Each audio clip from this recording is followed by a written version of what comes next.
مسلمانوں کے ہاں جب بھی کسی لڑکے کی پیدائش ہوتی ہے تو اگر وہ نانی نانا کے ہاتھوں میں ہے یا دادی دادا کے ہاتھوں میں ہے تو سب سے زیادہ فکر یہی ہوتی ہے کہ اس لڑکے کی جلد از جلد سنتیں یعنی سرکمسیژن کروا لیں۔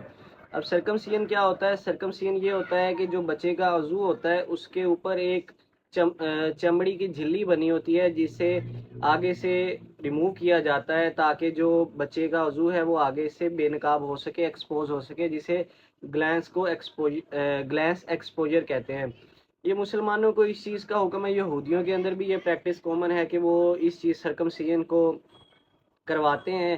لیکن آج ہم بات کریں گے کہ سرکمسیژن کن صورتحال کے اندر نہیں کروانی چاہیے۔ اچھا، بہت سی وجوہات ہیں۔ ایک ہم بات کریں گے بظاہر وجوہات کیا ہوتی ہیں۔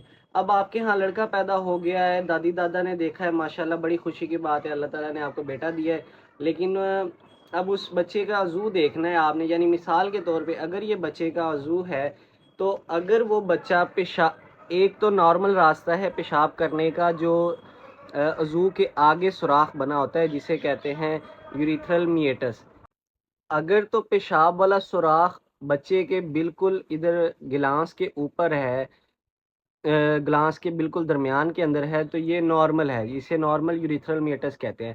اچھا، اگر بچے کا پیشاب والا سوراخ ادھر سے نیچے ہے، اس جگہ پہ ہے، اس جگہ پہ ہے یا اس جگہ پہ ہے، یہ اگر عضو کا نیچے والا حصہ ہے تو اس جگہ پہ ہے، اس جگہ پہ ہے، اس جگہ پہ ہے، تو اس سچویشن کو کہتے ہیں ہائپوسپیڈیسس۔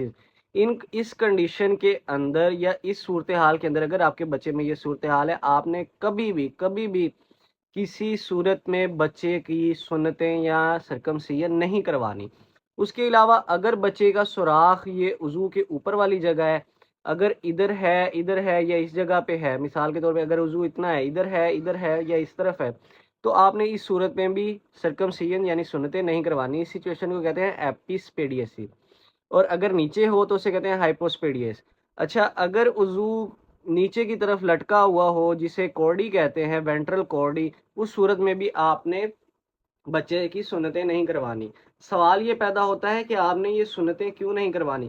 کیونکہ یہ اللہ تعالیٰ کی طرف سے کنجینیٹلی انوملی ہے، بچے کے اندر یہ پاتھ وے جو ہوتا ہے یا پیشاب والی نالی نارملی نہیں بنی ہوتی کسی وجہ سے، تو اس چیز کو ریپیئر کیا جا سکتا ہے تاکہ بچے کو بعد میں مشکلات نہ ہوں اور پریشانی کا سامنا نہ کرنا پڑے۔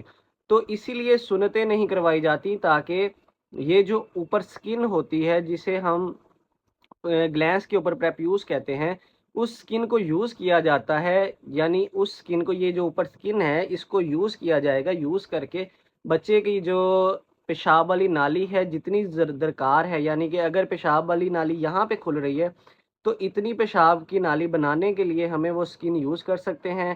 ایک پیڈیاٹرک یورولوجسٹ وہ یوز کرتا ہے، یوز کر کے بچے کا یوریتھرا ریپیئر کیا جاتا ہے۔ تو اس صورتحال میں کبھی آپ نے بچے کی سنتیں نہیں کروانی۔ یہ تو بظاہر مسئلہ تھا۔ اگر آپ کے بچے کو یرکان ہے، یعنی بچے کو پیلیا ہے یا اس کی رنگت پیلی ہے، آنکھیں پیلی ہیں، پیدا ہوتے ہی اس کو مسئلہ تھا، وائٹامن کے کا انجیکشن نہیں دیا، بچہ کمزور ہے یا اس کو کوئی مسئلہ ہے، اس کی دھڑکن بہت زیادہ تیز ہے یا اس کو کوئی بیماری چل رہی ہے یا نرسری میں رکھنا پڑ رہا ہے، تو اس صورت میں بھی آپ نے سنتیں نہیں کروانی۔ جب بچہ ہیلدی ہو جائے گا، سٹیبل ہو جائے گا، تب آپ نے سرکمسیژن کا سوچنا ہے تاکہ بچے کو کوئی بلیڈنگ ڈس آرڈر نہ ہو جائے۔ اس کے علاوہ بھی بے شمار وجوہات ہوتی ہیں، لیکن ابھی فی الحال کے لیے اتنا ہی کافی ہے۔ ڈاکٹر احمد سلمان جامی کو اجازت دیں، بہت شکریہ، اللہ حافظ۔